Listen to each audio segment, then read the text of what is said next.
1편입니다. 오늘 우리가 함께 봉독할 말씀 시편 1편의 말씀을 우리 함께 교독하도록 하겠습니다. 제가 먼저 1절의 말씀을 읽도록 하겠습니다. 복 있는 사람은 악인들의 꾀를 따르지 아니하며 죄인들의 길에 서지 아니하며 오만한 자들의 자리에 앉지 아니하고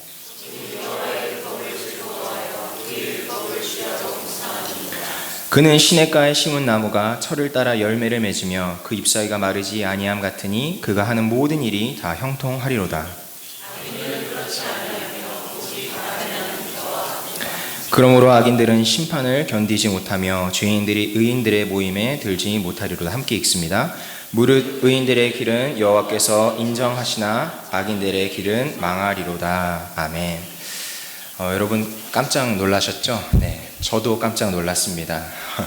오늘 목사님과 역할을 바꿔서 제가 여기에 서 있습니다. 오늘은 목사님께서 이제 주일학교 아이들 만나고 계세요. 사실 제가 이렇게 여기서 어른 설교를 하게 될 줄은 몰랐어요. 한국에 있을 땐 사실 자주 했었거든요. 전에 섬기던 교회에 담임 목사님이 한 2달 동안 안식월을 다녀오셨는데 그때 엄청 많이 어른 설교를 했었습니다. 그래서 저는 사실 어른들 앞에서 설교하는 게 그렇게 어색하진 않아요. 근데 여러분들은 어색하실 거란 생각이 듭니다. 그래서 조금이라도 그 어색함을 풀어드리고자 잠깐 제 소개를 먼저 하겠습니다. 저는 한국에서 신학대학원을 다니다가 졸업을 한 학기 남겨두고 이곳 오타로 왔습니다. 보통 사람들이 저를 만나면 이렇게 질문합니다. 어떻게 목회자라는 그 길을 마치 그 질문에 가로가 담겨있죠. 가시밭길을 가게 됐느냐, 어떤 사연에서 그렇게 선택했느냐 묻습니다. 근데 사실 제가 이 길을 걷게 된 것에는 무슨 특별한 계기가 있던 것은 아닙니다. 다만 제가 커가면서 가르침의 은사를 발견하게 되었고 그것이 교사건 목사건 교수건 어쨌든 가르치는 자로 계속 살아가면 좋겠다는 생각을 품고 있었습니다. 그리고 제가 가르치고 싶은 그 과목, 그것은 성경입니다. 우리가 하나님의 말씀이라고 부르는 그 책 성경을 가르치고 싶었습니다. 그 성경에 대한 왠지 모를 끌림이 저를 이곳까지 이끌었습니다. 특별히 성경이 끌리는 이유 중 하나는 이것입니다. 마치 그것이 하나님의 러브레터처럼 느껴지기 때문입니다. 진주만 같은 혹시 영화를 보시면 아시겠지만 이 연인의 숨결을 느끼는 통로가 바로 편지가 아닙니까? 하늘을 봐도 연인을 생각할 수 있고 바다를 봐도 연인을 느낄 수 있습니다. 하지만 그 연인을 가장 가깝게 받아들일 수 있는 통로는 편지입니다. 성경도 마찬가지라고 생각합니다. 주님이 주신 이 자연을 통해서, 캐나다에 있는 이 자연을 통해서 정말 주님의 창조물들을 통해서 우리는 하나님을 느낄 수 있습니다. 또한 주님께서 만드신 주님의 형상이신 이 사람들을 통해서 우리는 또한 하나님을 느낍니다. 하지만 가장 가깝게 주님을 느낄 수 있는 통로는 역시 말씀입니다. 그래서 이 성경은 하나님의 러브레터다라는 생각을 들고 있습니다. 근데 이 러브레터에 중요한 특징이 있습니다. 그것이 무엇이냐면 비유가 많이 들어있다는 것입니다. 우리가 이 연인 사이에서도 많이 쓰는 비유 중에 뭐가 있습니까? 호수 같은 눈동자, 내지는 앵두 같은 입술. 안 쓰십니까? 근데 이게 어떻게 눈동자가 호수 같습니까? 저처럼 이렇게 눈이 작은 사람에겐 더더욱 말이 안 되는 표현입니다. 저번에 제가 나이아가라 폭포에 갔는데 거기 가서 이제 밑으로 쭉 내려가니까 온타리오 호수가 이렇게 쫙 펼쳐지더라고요. 근데 정말 그렇게 큰 호수는 처음 봤습니다. 그냥 바다인 거죠, 사실. 근데 어떻게 호수 같은 눈동자라뇨? 근데 왜 이러한 비유를 씁니까? 이러한 비유는 우리에게 선명한 이미지를 제공해 주기 때문입니다. 깊은 눈동자다라는 표현보다 호수 같은 눈동자라는 표현이 우리에게 더 깊은 이해를 가져다 주는 것입니다. 이처럼 비유는 우리의 상상력을 자극하고 그것이 우리의 머릿속에 남을 수 있도록 도와줍니다. 다시 말해 우리의 머릿속에 그림을 그려주는 것이죠. 그래서 이러한 비유를 다른 말로는 그림 언어라고 말합니다. 그리고 성경에는 이러한 그림 언어가 정말 많이 들어있습니다. 주님의 말씀의 맛이 내 입에 어찌 그리 단지요? 내 입에 꿀보다 더 다니이다. 우리식으로 표현하면 주님의 말씀이 내 입에 메이플 시럽보다 더 답니다 라고 표현할 수 있습니다. 여러분 이러한 비유를 들으면 이제 머릿속에서 바로 떠오릅니다. 따끈한 핫케이크가 놓여져 있고 그 위에 버터 한 조각 딱 올려져 있습니다. 그리고 방금 개봉한 메이플 시럽을 뚜루루 이렇게 따릅니다. 그리고 나이프로 이렇게 휘저은 다음에 녹은 버터와 함께 쓱싹쓱싹 자르고 입에 한 입 딱 넣습니다. 그때 퍼지는 그 달콤함, 그 입 안에 가득한 그 향긋함보다 주님의 말씀이 더 달다는 것입니다. 그러니까 얼마나 극명한 대조를 통해서 우리의 이미지로 확 다가오지 않습니까? 이러한 그림 언어가 왜 이렇게 성경에는 많이 쓰인 것일까요? 그 이유는 그 당시 때 그 성경을 글로써 적을 길이 없었기 때문입니다. 다시 말해 구전으로 말씀을 기억해야 했는데 이 그림 언어라는 생생한 이미지로서 머릿속에 남겼던 것이죠. 오늘 우리가 읽은 시편 1편도 그러한 그림 언어로 쓰여 있습니다. 혹시 우영재 가능하시다면 말씀 본문을 띄워주시겠습니까? 시편 1편이 그러한 그림 언어로 쓰였는데 이 시편 1편에는 두 가지 대조되는 그림이 나옵니다. 하나는 시냇가에 심은 나무이고 다른 하나는 바람에 나는 겨입니다. 그것이 3절과 4절에 나오는데 제가 읽겠습니다. 그는 시냇가에 심은 나무가 철을 따라 열매를 맺으며 그 잎사귀가 마르지 아니함 같으니 그가 하는 모든 일이 다 형통하리로다. 악인들은 그렇지 아니하며 오직 바람에 나는 겨와 같도다. 여러분, 이게 얼마나 강렬한 대조입니까? 한쪽은 뿌리를 깊게 막은 아주 튼튼한 나무가 떠오릅니다. 또 잎사귀가 아주 빳빳하고 색이 선명하며 열매도 주렁주렁 달려 있습니다. 아주 풍성한 이미지를 우리에게 제공해 주는 것이죠. 그런데 다른 한쪽에서는 그저 바람에 나는 겨입니다. 그것이 수식의 전부입니다. 너무 초라한 이미지입니다. 이런 극명한 대조가 의인과 악인 사이에 있다는 것입니다. 그런데 우리가 여기서 잘 발견하지 못하는 한 가지 그림이 더 있습니다. 그것이 무엇이냐면 이 시냇가에 심은 나무가 사실은 옮겨 심어진 나무라는 것입니다. 시편을 연구하는 안정섭 박사는 이렇게 말합니다. 여기서 심었다는 말은 수동태로 쓰였기 때문에 옮겨 심었다라는 뜻을 갖고 있다. 겨울철에 비가 내리고 나서 나머지 건기에는 비가 전혀 내리지 않는 이스라엘 사람들은 이 그림 언어를 금방 눈치챈다. 말라 죽어가는 나무를 발견하고 그것을 안타깝게 여겨 물이 풍성하게 흐르는 시냇가에 옮겨 심은 그림이 바로 시편 1편이다. 저는 이것을 읽으면서 죄를 범한 인류가 떠올랐습니다. 죄를 범한 인류는 마치 말라 죽어가는 나무와 같습니다. 살아있는 것처럼 보이지만 사실은 죽은 것입니다. 그러나 하나님께서 그러한 나무를 안타깝게 여기셔서 항상 물이 흐르는 시냇가로 옮겨주셨습니다. 그 시냇가가 바로 하나님의 말씀입니다. 그러면 여러분들 가운데 말씀이 혹시 있다면 그것은 여러분이 이미 옮겨 심겨졌다는 뜻입니다. 그 말씀으로 우리가 다시 생기를 얻고 우리의 영혼이 살아나게 되는 것이죠. 그래서 시편 기자는 2절에서 이렇게 말합니다. 오직 여호와 율법을 즐거워하여 그의 율법을 주야로 묵상하는도다. 여러분, 율법이 즐거운 이유가 무엇입니까? 그것은 말씀을 통해, 그 율법을 통해 하나님과 연결되어지기 때문입니다. 하나님을 기억하게 하고 하나님과 동행하게 합니다. 그것이 그 사람에게 기쁨을 주는 것이죠. 마치 우리 목사님 집 개인 우리 루시와 추추가 저번에 지성이 어머니께서 오셨을 때 뼈다귀 그 간식을 주셨네. 뼈다귀를 딱 보자마자 달려들어가지고 그 뼈다귀를 물고, 원래 손님이 오면 막 짖고 이러거든요. 근데 엄청 조용해지는 겁니다. 뼈다귀를 막 물고 막 자기 막 그 구석에다가 갖다 놓고 막 이리 뜯고 저리 뜯고 막 그것을 막 반복합니다. 몇 시간 동안 말이죠. 근데 그러한 모습이 이 성경에서는 묵상이라는 단어라고 쓰입니다. 그러니까 말씀을 이리 읽고 저리 읽고 그것을 다시 숙고하고 다시 되돌리고 우리의 마음속에 계속 가라앉도록 하는 그러한 작업이 묵상이라는 것이죠. 그러니까 문자가 없던 그때에 하나님의 말씀을 잊지 않으려고 밤낮으로 중얼거리는 사람의 이미지가 여기서 떠오르는 것입니다. 그런 사람의 마음에는 항상 마르지 않는 시냇물이 흐르고 있는 것이죠. 그러니까 시인은 그러한 사람을 가리켜 뭐라고 말하면 복 있는 사람이다 라고 말합니다. 여러분, 여기서 복 있는 사람이라고 했을 때 사실 근데 그 이미지가 잘 떠오르지는 않아요. 과연 복이 있다는 게 무슨 의미일까요? 성경 사전을 찾아보면 복이 있다는 표현을 하나님께 쓰면 찬송의 의미를 갖습니다. Blessed is the Lord인 거죠. 하나님 찬송을 받으실 것입니다 라는 뜻입니다. 근데 그 복이 있다를 사람에게 쓰면 어떤 의미가 되냐? 행복한 상태를 뜻합니다. 그러므로 여기서 복이 있다는 사람이란 곧 무슨 의미입니까? 행복한 사람이라는 것입니다. 그러니까 복의 의미를 행복이라는 것으로 파악했음에도 불구하고 우리는 한 가지 더 의문에 빠집니다. 과연 행복이 무엇일까요? 여러분, 행복을 어떻게 정의하십니까? 누군가에게 행복이란 여유로운 주일 아침에 팀홀튼의 커피와 팀비츠일 수도 있습니다. 특히 해피 벌스데이와 팀비츠 가득한 제 얘기입니다. 제가 그거 먹으면 너무 행복하거든요.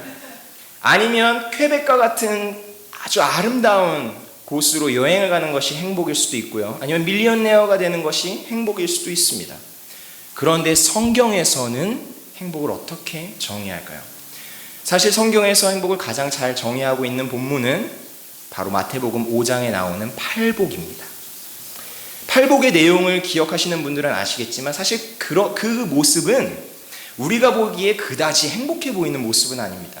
어떻게 가난하고 애통하며 박해받는 자가 행복한 모습일 수 있겠습니까? 그러나 분명한 것은 예수님께서 그들을 행복한 자들이라고 선포하신다는 겁니다. 왜 예수님께서는 그들을 행복한 사람들이라고 부르실까요? 그것은 딱 하나입니다. 그들이 하나님과 연결되어진 사람들이기 때문입니다. 심령이 가난한 자는 복이 있나니, 다시 말해 행복한 자들이니 천국이 그들의 것이미요 라고 할 때 천국을 누가 줍니까? 하나님이 주십니다. 애통하는 자는 복이 있나니 그들이 위로를 받을 것이미요 라고 했을 때 그 위로는 누가 줍니까? 하나님이 줍니다. 의에 줄이고 목이 마른 자들은 복이 있나니 그들이 배부를 것이미요 라고 했을 때 그 배부름은 누가 줍니까? 역시 하나님인 것입니다. 다시 말해 예수님께서는 모든 행복이, 진정한 행복이 하나님에게서만 나온다는 것을 보여주신 것입니다. 그러므로 하나님과 분리해서 행복을 얻으려는 사람들은 끝내 불행으로 끝날 수밖에 없습니다. 사람들이 보기에 아주 멋져 보이고 팬시하고 끝내줘 보이고 뭔가 그것들을 얻는 행복이 있다 할지라도 예수님이 보실 때 그것은 비극인 것입니다. 그래서 복이 있는 사람은 시냇가에 심겨진 나무처럼 하나님께 심겨진 나무인 것입니다. 그들은 진정한 행복을 알기에 악인들의 꾀를 따르지 아니하며 죄인들의 길에 서지 아니하며 오만한 자들의 자리에 앉지 않습니다. 여러분, 여기서도 그림 언어가 사용됩니다. 1절에 있는 것인데요, 이것이 무엇이냐면 죄의 점진성입니다. 그러니까 죄는 우리로 하여금 죄를 따르게 합니다. 그리고 그 죄의 길에 서게 합니다. 그리고 그 죄의 길에 앉음으로써 머물게 만듭니다. 걷고 서고 머무는 이미지가 담겨 있는 것이죠. 그처럼 죄인들은 그 죄의 자리에 자리를 잡고 거기에 머물러 있습니다. 그러나 복 있는 사람은 그것을 따르지도, 그것을 향해 서지도, 그것을 향해 앉지도 않습니다. 왜 그렇습니까? 진정한 행복이 하나님께로부터 나옴을 알기 때문입니다. 그렇기에 복 있는 사람은 악인들의 꾀를 따르지 않고 오직 여호와의 율법을 즐거워하여 주야로 그것을 묵상하는 것입니다. 근데 여기서 우리는 질문을 한 가지 떠올릴 수 있습니다. 이러한 질문을 하시는 분들이 있을 수 있습니다. 밤낮으로 말씀을 묵상한다 했는데 도대체 하루 24시간 중에 얼마나 시간을 사용하라는 얘기입니까? 좋습니다. 질문에 답해 드리겠습니다. 여기서 밤낮은 하루 종일을 의미합니다. 사실 다시 말하면 밤낮으로 성경을 묵상하라는 말은 마치 쉬지 말고 기도하라는 말씀처럼 굉장히 불가능하고 어렵게 느껴집니다. 어떻게 쉬지 않고 기도합니까?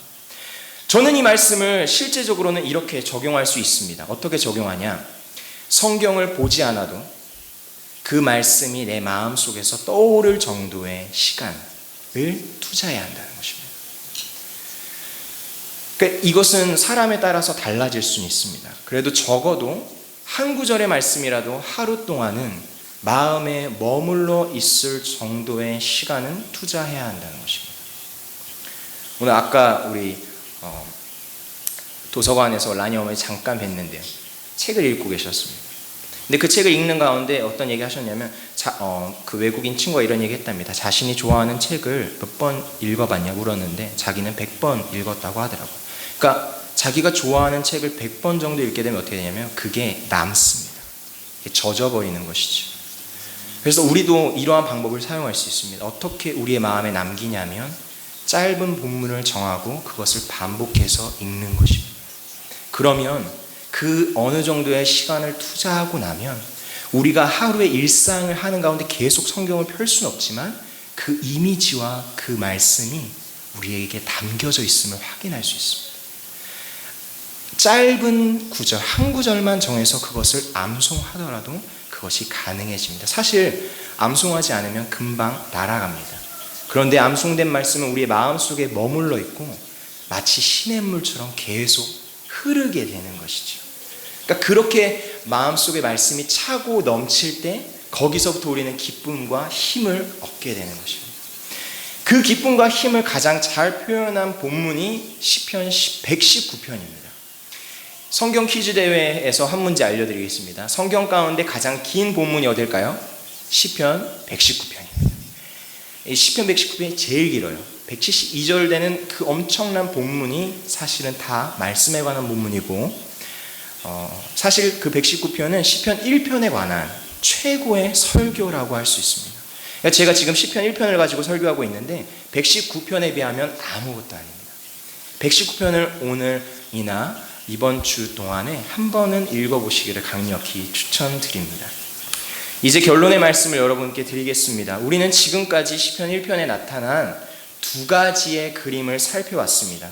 마치 이 그림들은 자동차 도로의 표지판처럼 세워져 있는 것입니다. 한 표지판은 하나님께로 가는 방향이며 다른 한 표지판은 하나님에게서 멀어지는 방향입니다. 그리고 각 길의 끝에는 서로 다른 종착점이 있습니다. 그것이 5절과 6절에 나와 있는데 제가 읽겠습니다. 그러므로 악인들은 심판을 견디지 못하며 죄인들의 의인들의 모임에 들지 못하리로다. 무릇 의인들의 길은 여호와께서 인정하시나 악인들의 길은 망하리로다. 여러분 여기서 제가 주목하고 싶은 것은 6절입니다. 여러분 6절을 잘 살펴보면 어떻게 표현되어 있냐면 무릇 의인들은 여호와께서 인정하시나 악인들은 망하리로다 라고 말하지 않고 의인들의 길은 인정하시나 악인들의 길은 망하리로다 라고 표현되어 있습니다. 다시 말해서 길이라는 그림 언어가 사용된 것입니다. 요한복음을 보면 예수님께서 이 길이라는 그림 언어를 그대로 자기에게 사용하십니다. 뭐라고 말씀하십니까? 내가 곧 길이요 진리요 생명이니 나로 말미암지 않고는 아버지께로 올 자가 아무도 없느니라. 영어로는 I am the way라고 되어 있습니다. a way가 아니라 the way인 것입니다. 다시 말해서 예수님께서는 그 제자들을 향해서 너희가 찾고 있는 그 길이 바로 나야. 너희가 그토록 하나님께 가고 싶었던 그 길, 너희가 율법을 통해서 어떻게든 하나님께로 가려고 했던 너희의 그 모든 그 수고와 그 노력과 그걸로 통해서 얻으려고 하던 그 길이 바로 여기 있다라고 선포하신 것입니다. 예수님께서는 또한 자신이 걸어가신 그 길을 통해서 이 시편 1편에 나오는 표지판을 세우셨습니다. 그 길의 정점에 무엇이 서져 있습니까? 십자가가 서져 있습니다. 예수님이 가시는 그 길의 정점에는 마치 표지판처럼 십자가가 서져 있고 그 십자가는 우리에게 무엇을 말합니까? 시편 1편에 말하는 그 두 가지 그림을 보여주는 것입니다. 그러므로 그 십자가 앞에서는 회색 지대가 있을 수가 없지요. 두 갈래의 길 중에서 중간으로 갈 수는 없는 것입니다. 십자가는 우리에게 분명하게 보여줍니다. 어떠한 길이 하나님께로 가는 길인지. 그리고 예수님을 따르고자 하는 그 제자들에게 예수님은 동일한 표지판을 주어 주십니다. 누구든지 나를 따라오려거든 자기를 부인하고 날마다 제 십자가를 지고 나를 따를 것이니라. 주님께서는 자신이 표지판을 세우시고 그 표지판을 제자들에게 넘겨주십니다. 너희가 나를 따라오려거든, 다시 말해서 너희가 내 길을 걸으려거든 어떻게 하라고요? 자기를 부인하고 날마다 자기의 표지판을 메고 나를 따를 것이냐. 여러분, 그래서 하나님을 모르는 사람들은 그 표지판을 들고 사는 제자들을 통해서 어디로 가야 할지를 알게 되는 것입니다. 그러니까 우리의 삶 자체가 하나의 큰 표지판인 것입니다. 주님을 모르는 사람들은 어떻게 하나님께로 갈 방향을 알게 됩니까? 우리의 삶인 것입니다. 끝으로 그러한 표지판으로 살기 원했던, 그러나 안타깝게 에콰도르에서 순교한 짐 엘리엇 선교사의 기도를 읽어드리고 설교를 마치겠습니다. 아버지, 저를 분기점 같은 사람이 되게 하소서. 제가 접하는 사람들을 결단의 기로로 이끄소서. 저는 직선 도로의 표지판이 되고 싶지 않습니다. 저를 갈림길로 삼아 주소서. 그리하여 사람들이 제 안에 계신 그리스도를 보고 어느 쪽이든 하나를 택해야만 하게 하소서. 우리가 이 시간 이와 같은 표지판이 우리에게 온전하게 세워질 수 있게 달라고 함께 기도하도록 하겠습니다. 같이 기도합시다. 아버지, 우리의 마음 가운데